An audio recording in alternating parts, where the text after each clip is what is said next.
Lecture du livre du prophète Jonas. La parole du Seigneur fut adressée à Jonas. Lève-toi, va à Ninive, la grande ville païenne. Proclame le message que je te donne sur elle. Jonas se leva et partit pour Ninive, selon la parole du Seigneur. Or, Ninive était une ville extraordinairement grande. Il fallait 3 jours pour la traverser. Jonas la parcourut une journée à peine en proclamant « Encore 40 jours, et Ninive sera détruite. » Aussitôt, les gens de Ninive crurent en Dieu. Ils annoncèrent un jeûne, et tous, du plus grand au plus petit, se vêtirent de toile à sac. La chose arriva jusqu'au roi de Ninive. Il se leva de son trône, quitta son manteau, se couvrit d'une toile à sac, et s'assit sur la cendre. Puis il fit crier dans Ninive ce décret du roi et de ses grands. Hommes et bêtes, gros et petits bétail, ne goûteront à rien, ne mangeront pas et ne boiront pas. Hommes et bêtes, on se couvrira de toile à sac, on criera vers Dieu de toute sa force. Chacun se détournera de sa conduite mauvaise et de ses actes de violence. Qui sait si Dieu ne se ravisera pas et ne se repentira pas, s'il ne reviendra pas de l'ardeur de sa colère? Alors, nous ne périrons pas. En voyant leur réaction et comment ils se détournaient de leur conduite mauvaise, Dieu renonça au châtiment dont il les avait menacés.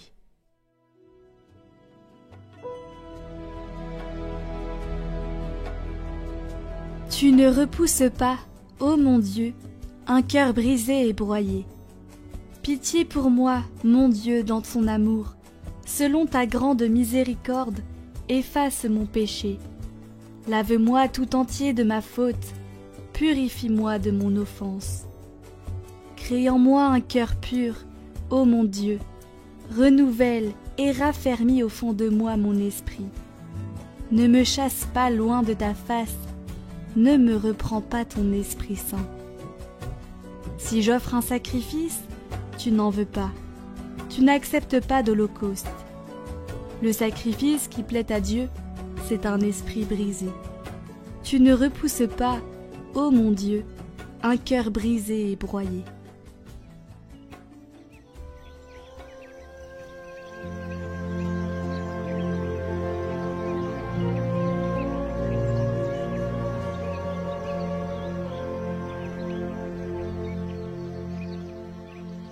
Évangile de Jésus-Christ selon saint Luc.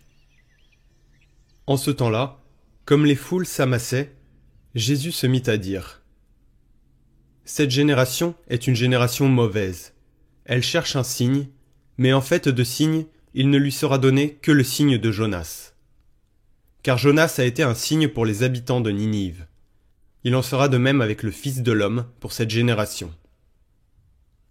Lors du jugement, la reine de Saba se dressera en même temps que les hommes de cette génération, et elle les condamnera. En effet, elle est venue des extrémités de la terre pour écouter la sagesse de Salomon, et il y a ici bien plus que Salomon. Lors du jugement, les habitants de Ninive se lèveront, en même temps que cette génération, et ils la condamneront. En effet, ils se sont convertis en réponse à la proclamation faite par Jonas, et il y a ici bien plus que Jonas.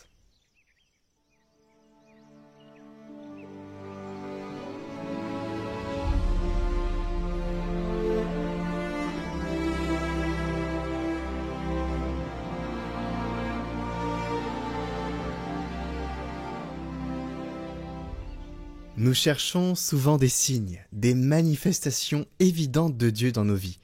Mais Jésus nous met face à une réalité troublante. Nous avons déjà tout ce qu'il faut pour nous convertir. Les Ninivites n'ont pas exigé de preuves. Ils ont entendu la parole de Jonas et ils ont immédiatement changé de vie. Ils n'ont pas simplement pratiqué un jeûne extérieur, ils ont fait ce que Dieu attend réellement. Ils ont laissé tomber leurs mauvaises œuvres. Ils se sont détournés de la violence et de l'injustice. Voilà le seul jeûne qui compte vraiment, celui qui ne se limite pas à des privations, mais qui brise les chaînes de nos habitudes destructrices. Aujourd'hui encore, nous avons cette même tentation d'attendre un miracle pour prendre au sérieux l'appel de Dieu. Mais Jésus nous rappelle qu'il y a ici bien plus que Jonas. Nous avons la parole vivante, nous avons le Christ lui-même. La seule question qui demeure est donc, allons-nous enfin écouter ? Aphrate nous pousse à voir le carême comme un retournement total. Non pas un simple effort ascétique, mais un arrachement à ce qui nous éloigne de Dieu. Ce n'est pas le pain dont nous devons d'abord nous priver, c'est notre orgueil, nos compromis, nos justifications. Se couvrir de cendres ne sert à rien si notre cœur reste de pierre. Si cette année, nous jeûnions non pas seulement de nourriture, mais de jugement, d'indifférence, de médisance, si nous choisissions de ne plus nourrir notre colère, notre rancune, nos attachements toxiques, Dieu ne veut pas des sacrifices stériles, il veut une conversion réelle. La seule réponse qui vaille, c'est celle des Ninivites, tout lâcher et revenir à lui, sans attendre un signe de plus. Et justement, chers amis, aujourd'hui nous continuons notre parcours sur le monde invisible avec le Père Élisée qui va nous parler des malédictions. Et n'oubliez pas de faire la neuvaine à Saint-Joseph que je vous mets en lien en description et en haut à droite.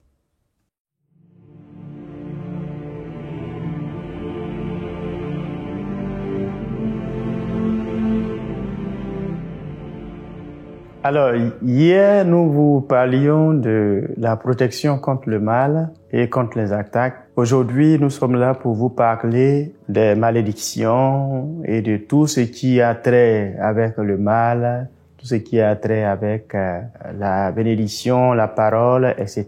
Les malédictions, il y en a plusieurs, mais l'élément premier qui est utilisé pour les malédictions, c'est la parole. Et comme on le dit, la parole est sacrée. Et d'ailleurs, quand nous recourons à l'œuvre de la création, il est dit dans le livre de la Genèse que Dieu créa l'univers par la parole.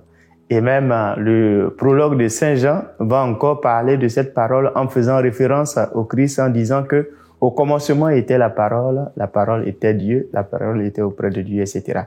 Donc, la parole est un moyen très efficace, très puissant, que l'on peut utiliser pour la bénédiction comme pour la malédiction. Et c'est pour cette raison qu'il est recommandé aux parents, surtout, toute parole que vous prononcez au sujet de vos enfants, il faut vraiment prêter attention à ce que vous dites. Parce que lorsque la parole sort à l'endroit d'un enfant, venant surtout des parents, ça fait effet. L'effet peut être positif, ça peut être négatif. Donc, nous revenons au sujet de la malédiction. La malédiction, c'est quoi? C'est toute parole reformulée ayant pour objectif de nuire à la personne humaine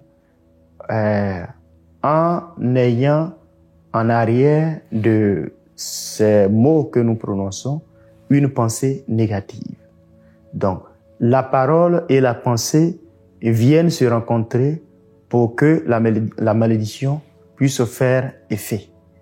Et c'est pour cette raison que, même dans le monde spirituel, tout ce qu'on peut évoquer comme incantation, tout ce qu'on peut évoquer comme sorcellerie, tout ce qu'on peut évoquer comme charlatanisme, etc.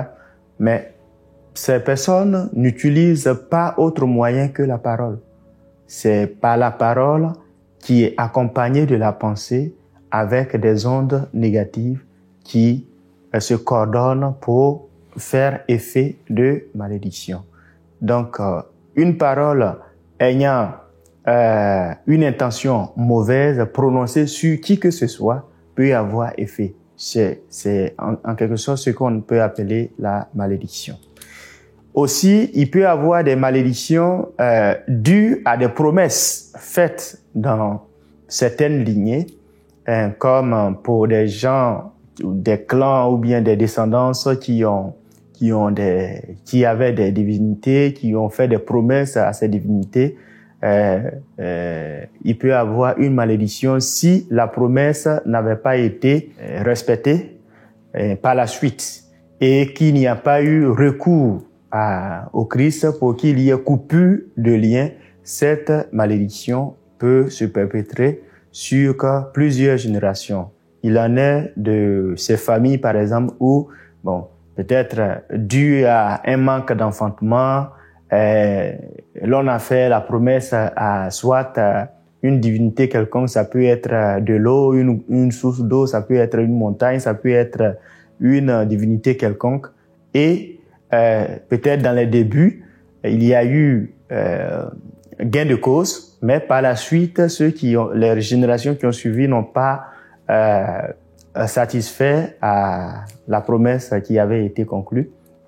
En ce moment, cette malédiction peut rester encore sur la lignée. Donc, pour que la malédiction en question soit annulée, il faudrait que les autres générations qui sont nées dans cette descendance fassent recours au Christ par l'intermédiaire de l'Église pour demander une coupure de cette malédiction-là. Parlant des mauvais sorts, ça marche un peu comme la malédiction. Les mauvais sorts, cette fois-ci, l'on utilise soit la parole ou alors des objets. Si là, vous n'avez pas recours tout de suite au Christ pour vous désenvoûter de cela, ça peut avoir effet. Il y a aussi des instruments comme l'aiguille qui est utilisée avec des poupées. On peut prononcer le nom de la personne et puis ils piquent la poupée avec l'aiguille, etc. Il y a des cadenas qui sont utilisés.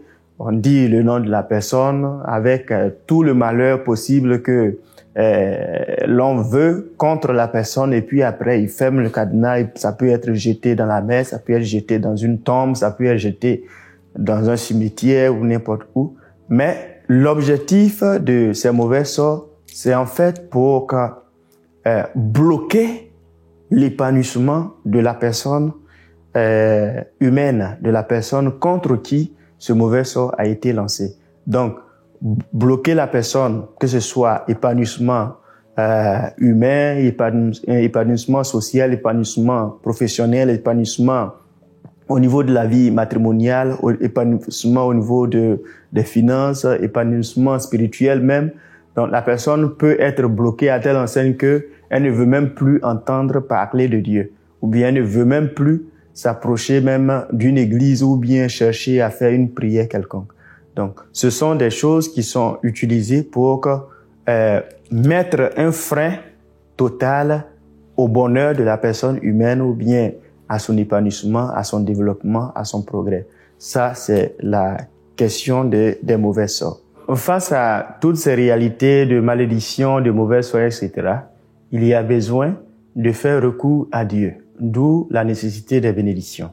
Et les bénédictions, comme je le disais tantôt, c'est de faire recours à la puissance de Dieu, de faire recours à la grâce de Dieu, pour que cette grâce de Dieu, qui est d'ailleurs fort bien supérieure à tout ce qui peut être fait comme malédiction ou bien comme un mauvais sort, vienne neutraliser la force de toutes ces choses-là. Donc, il faut avoir recours à l'Église, avoir recours aux prêtres, parce que la main des prêtres, c'est une chose que nous devons retenir, ce sont des mains qui sont ointes par le Saint-Crème. Et par cette action ou bien ce sacrement qu'ils ont reçu, toute personne ou bien tout objet sur lesquels ces mains sont posées apporte en quelque sorte le bienfait, les bienfaits de Dieu, les grâces de Dieu pour venir neutraliser tout ce qui a été comme malédiction, comme mauvais sort. Donc c'est très important quand dans la vie on sent que rien n'avance, on sent que rien ne nous donne la paix, on manque de paix intérieure, on manque de sommeil, on manque de progrès, etc. Il faut faire recours à Dieu par l'intermédiaire de l'Église en faisant appel, comme le recommandent les Saintes Écritures, faire appel aux anciens pour que ceux-ci intercèdent auprès de Dieu pour nous. À côté de cela aussi, nous-mêmes, nous pouvons prier le Seigneur pour demander sa bénédiction. Toujours est-il que la bénédiction, c'est la grâce de Dieu qui est plus puissante que tout ce que l'on peut faire comme mal, comme malédiction, comme mauvais sort, comme paroles maléfiques, etc. Contre nous. Donc la bénédiction de Dieu vient neutraliser tout cela. Il faut avoir seulement confiance en Dieu en faisant recours à lui. Retrouvez le parcours de Carême en haut à droite et en description.